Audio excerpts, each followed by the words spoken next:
Today we're going to look at how to download and install Handbrake, which is officially a transcoder for digital video files, but to you and me is a way to convert videos from one type of format to another type of format, which is particularly useful if you're moving between systems like iOS or to Windows, for example, or you're actually uploading it to a website that's expecting a video file in a certain format. If you search Handbrake in Google, the website you are looking for is handbrake.fr because it's a French company. And if you click on Handbrake, their open source transcoder, it takes you straight through to this website, which is really fast. And there's a big red download button for version 1.5.1, which is for Windows 10 and later, and is the latest version of Handbrake available. Once you click on download, it will take you to this page, but it will start automatically downloading the most appropriate installer for your system, which when it's done, you can then click on that to open it up, press yes on user access control, and it will launch the setup program to guide you through the setup. Just an important thing to note about Handbrake, it does require Microsoft.NET, so if it's not installed, you will be prompted to install it when you run the application, so not during the setup process.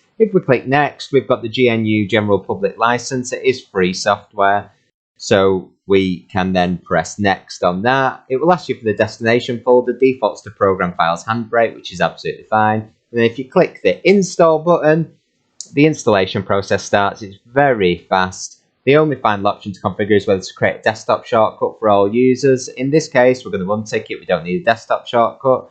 And once we click finish, then it will close the setup. To launch Handbrake, if you go to the start menu and type in Handbrake, click on the Handbrake app.